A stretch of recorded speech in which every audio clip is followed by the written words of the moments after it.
and welcome back to my channel. I am Britt, and if you haven't subscribed yet, you probably should because I talk about geeky things, and today we're doing our final Beast Morphers episode review. What? Beast Morphers is over! So the season finale, or series finale, since it was 2 seasons long, happened today. Today is Saturday. This is going up on Monday. You guys know the drill. And I just watched it. So let's talk about it. If you guys want to, oh, this is the last time we're gonna say this. I forgot to turn this light on. Oh, okay, we're back. We're back. I can't believe this is the last time I'm about to say this. If you guys want to skip the full episode recap, you guys can click this timestamp right here or the chapters down below. So this episode starts with a massive evacuation of Coral Harbor, clearly, because Evox is going to destroy the world, and you know, he's done it before as Venjix. The Rangers, the mayor, and the commander are all making an announcement to the city about kind of what's going on. Zoe's mother is the reporter that is doing the news outlet thing, you know, the report. I used to want to be a news reporter. Afterwards, she pulls the commander aside and says that yes, Zoe works in Grid Battle Force, but she's about to evacuate the city, and she wants Zoe to come with her since she just works in the laundry room. And the commander says that Zoe is vital to them saving the world, and Zoe's mother is not quite sure what that means since she just works in the laundry room. It is then that the commander provides permission for Zoe to take off her helmet, and Zoe does, and revealing her identity to her mother. And you know, we'll talk about it, but it's a very sweet moment between mother and daughter, and I liked it. Anyway, later on, the Rangers plus Ben, I'm not sure where Betty is at the moment, but the Rangers and Ben are creating a new arrow to try against Evox in order to try and stop him and destroy him once and for all. Evox appears at a tower and the Rangers run into action. Devin happens to have a couple of suitcases with a bunch of items on the inside, and he's asked what's going on with that, and he just says, I'll tell you on the way. Turns out, as they go to fight Evox and Morph, that they are actually legendary weapons they are going to use against Evox, since Evox has the ability to withstand any attack from a Grid Battle Force weapon. They are using not Grid Battle Force weapons against him, which, you know, obviously only makes sense. Once he's been hit a few times, they pull out the crossbow, the Beast X crossbow, and they pull out the new arrow and they shoot it at him, and he evades the attack, calls on a bunch of Robotrons, and they all start fighting, and Evox disappears into the tower. He has now been able to take all of the Morphex from all of the different towers and combine them into this one tower, where then he is able to access the Morphin Grid. And so he steps inside this like funnel thing. Steel notices that Evox has left, and he goes after Evox on his own while the other Rangers fight to destroy the Robotrons, and which they do, and then they go after Steel, who is, like I said, going after Evox by himself. Steel finds Evox inside the Morph X funnel thing, and he goes to stop him. The other Rangers, now without their helmets on, I mean, I get it because of this scene, this particular scene, they needed to have their helmets off because we needed to see their genuine reactions. We needed to see their faces in order for this to really mean anything. I want to say it was the same in RPM. It was obviously the same in Lost Galaxy. Sorry, spoilers. Judlin. Sometimes you do good things. Anyway. But Steel goes in there. The Rangers choose not to follow him further in there because the power is just too strong. And Steel stabs Evox into the back. Evox absorbs the weapon, turns, and attacks Steel. And Steel is destroyed. Ah! I hate when, even if they don't die forever, like I hate when Power Rangers are killed off. Like, it's always just a tough time emotionally. But of course his was so emotional because kind of like Gem and Gemma's in RPM, you know, that was so emotional because of their final words. And same thing with Steel, where he felt like he had to apologize for not defeating Evox or not stopping him. And it's just, ugh. It was a very emotional moment, which led to even more emotional moments going forward. The Rangers are attacked and shot out of the tower and are demorphed. The mayor and Zoe's mom picks them up and takes them back to Grid Battle Force, where then Devin has to make the announcement that Steel is gone. And he makes the announcement first to the people in the immediate room, and then makes announcement amongst all of Grid Battle Force. And he talks about how Steel was a hero and Steel was trying his hardest to defeat Evox. It was a very emotional moment, very beautiful moment. I thought it was very well done, but again, we'll talk about it in a little bit in detail. One by one, people just opt to stay and not evacuate. Amongst Grid Battle Force and the Rangers vow to defeat Evox together. It is then that Evox uses the tower and the Morphex from within the tower to transform into a giant monster, bigger than their Zords. And he is more powerful and bigger than even the Rangers feel like they could ever destroy. But the Rangers opt to get into their Zords, which apparently have been fixed, and go off to fight him. And they struggle tremendously. They're almost destroyed when all of a sudden Nate realizes something, that it's really about the human DNA, that when he was trying to get into Steel's body he couldn't because of the human DNA, and being inside Devin's dad really messed him up. And so again, human DNA. So Nate says, let's reroute the Morphex through our bodies, and so that way when we attack, human DNA is going into Evox. So Nate goes to Devin's cockpit and he begins that process, and they use all of that energy to be able to finally destroy Evox with human DNA. The Rangers are walking amongst what is left of the Morph-X, returning to the Morphin Grid, and they see this light forming. And so they go to see what it is, and it turns out to be Steel. And so they see his robot form one last time, and then that robot form transforms into a human, a fully human Steel. The Rangers celebrate and hug each other as Steel is back to not only life, but is fully human, which was his one dream in life. We then jump forward one full year, and Scrozzle has finally been found and captured and arrested, and for some reason Colonel Truman's around. We'll talk about it.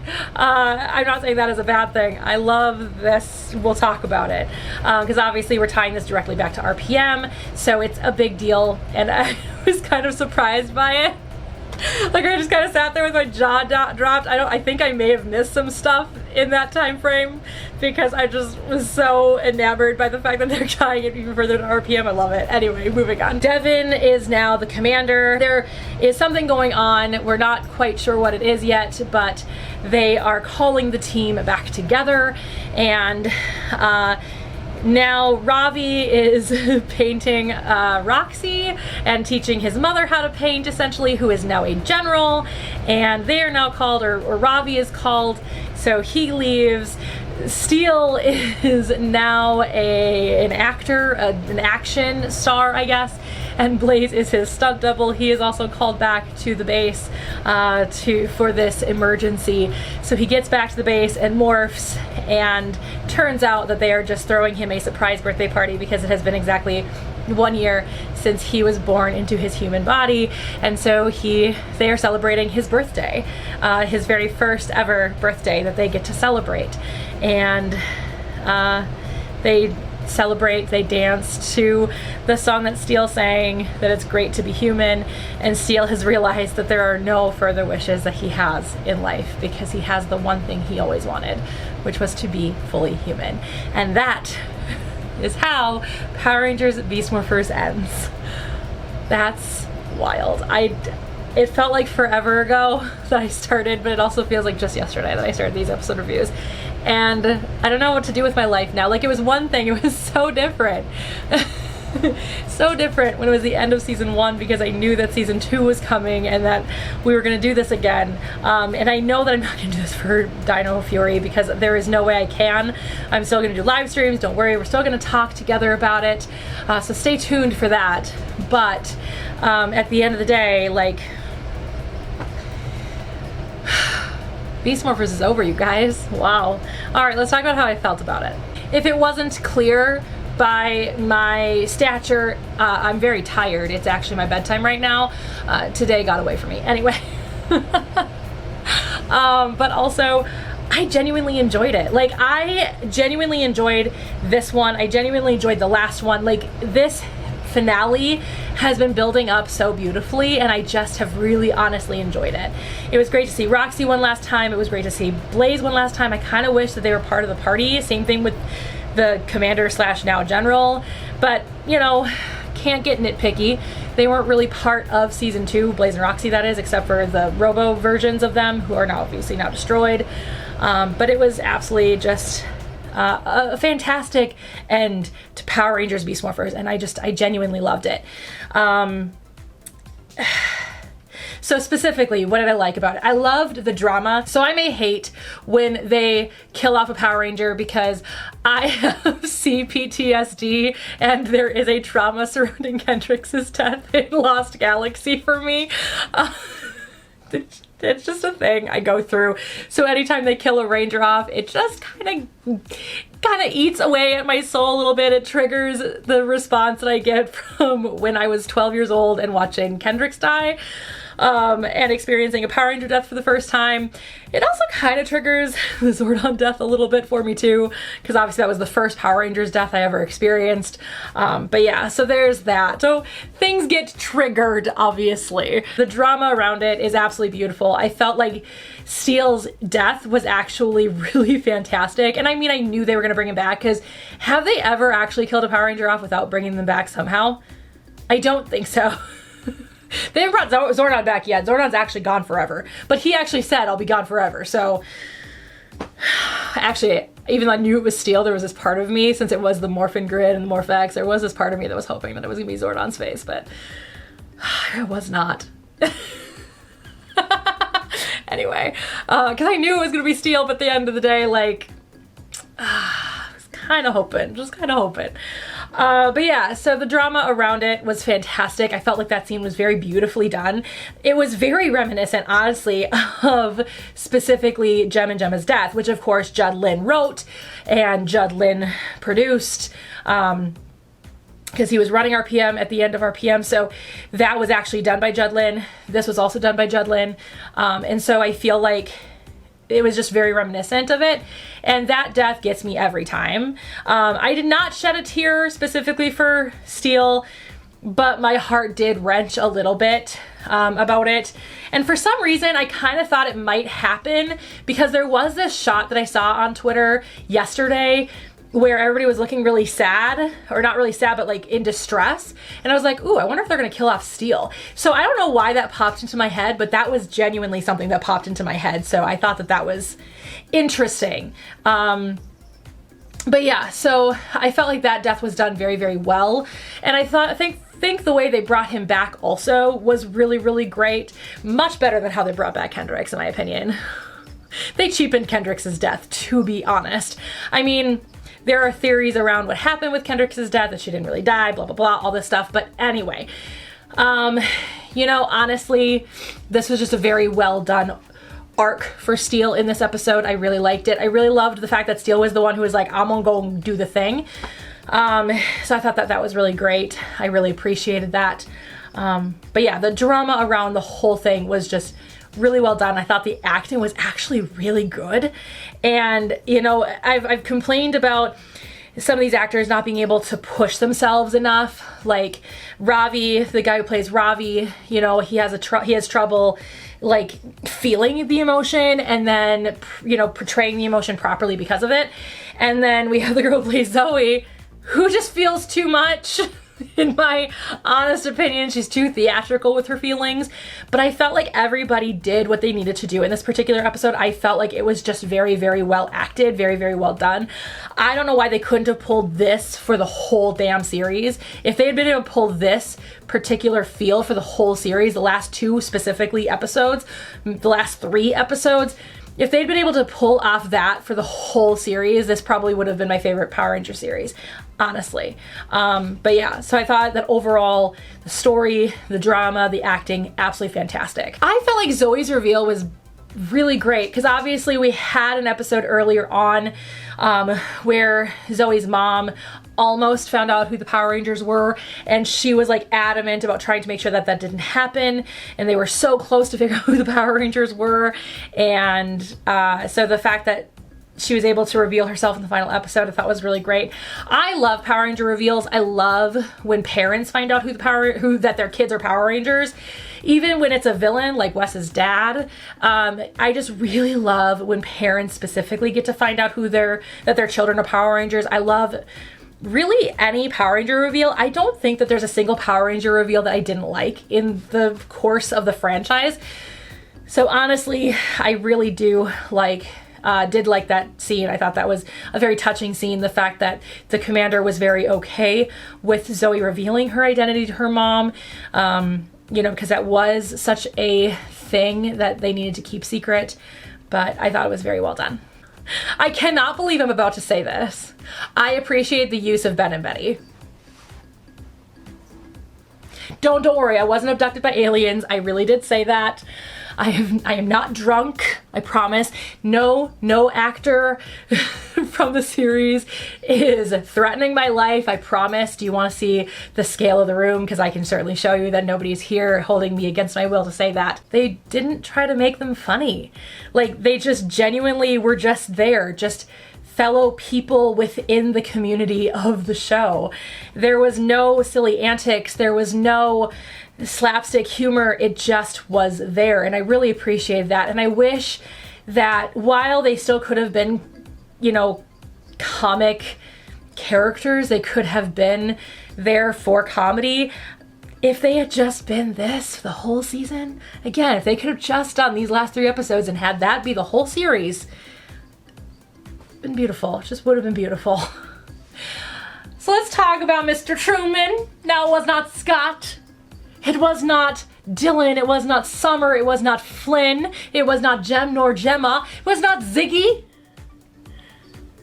But I love how they tied this directly back to RPM, not just with Dr. K. Like, Dr. K was one thing, but to bring back yet one other character from RPM back, and even reference Dylan in another episode with the first episode Dr. K appeared in, like, for real, this was absolutely beautiful. I loved it.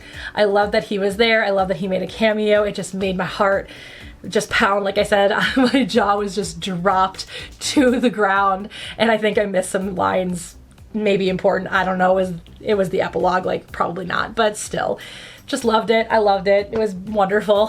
So let's talk about the things I didn't like so much, because it wouldn't be a Britt Hallis episode review of Beast Morphers if we didn't complain about something. If we can't complain about Ben and Betty, what can we complain about? This is a comment that I've had many a time. It felt rushed, the episode. While I liked the story, while I liked the drama, I still feel like the episode was a bit rushed. I feel like this could have been a couple episodes. I don't know, man, I wish Beast Morphers was just longer in general, because they could have done so much more with certain episodes like this one. This could have been a beautiful 2-part season finale, but it wasn't, so it just felt a little rushed. But that's a complaint that I have with a lot of dramatic episodes from Beast Morphers, that they just felt rushed. And like I've said many times, I think this is where Hasbro would really benefit from pulling it from Nickelodeon and putting it onto a streaming service like Netflix or Hulu, where they can have a full 30 minutes or even longer, because they don't have ads in between. So, you know, I do wish that is something that Hasbro would think about, because I really do think that Hasbro would seriously benefit from longer episodes. Just saying. I think, anyway, that's what I think. That's my opinion. The only thing I really didn't like about Steele's story was the fact that when he was turned human, his voice didn't change.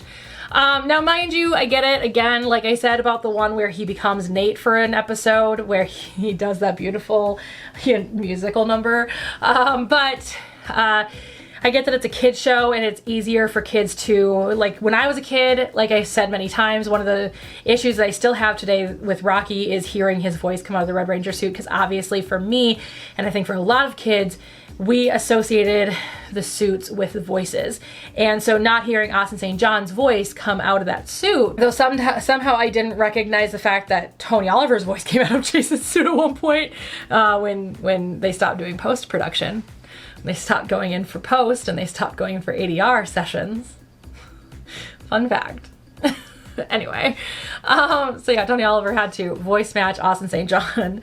Didn't notice that, but I do now. But anyway, I just feel like it was weird because that voice just does not match that kid. So either they could have used the actual voice actor, who obviously is an adult, and they wanted to make him teenager-esque, so I get it, but at the end of the day, it just did not fit that kid, so I didn't love it. I wish that they would have just let him use his normal voice or would use the actual actor who played Steele. Just my opinion, I didn't like it. I thought that it was weird because it just didn't match. Yeah, that's it. That's it. Wow, that's all I have to talk about. We did it, guys. Not all of you were here with me. Actually, I don't think any of you were here with me at the beginning of this adventure, but we did it, everyone. Anyway, sorry, talking to my lightning figures, it's fine. I'm not crazy. Maybe a little. Anyway, let me know what you guys thought about this episode down in the comments below. And I guess this is the last time I'll just say it. If you guys want to see my last Beast Morphers episode review, you guys can click right here. I think I'm switching sides. If you guys want to see all the Beast Morphers videos I've ever done, you guys can click right here. Contains most of season 1 and all of season 2. If you guys want to subscribe, you can click this little circle right here. If you do, hit the bell for notifications so you don't miss any of my videos. Next Monday, we're talking about my feelings of Beast Morphers as a whole, and the following Monday after that, we are going to react to my first impressions video. So I'm filming both of those after I'm done filming this. So I'm very excited to do that. And yeah, so check it out. Subscribe if you haven't. I make new videos every Thursday. I don't make videos on Mondays anymore except for the next 2. And I'll see you guys all next time. Bye.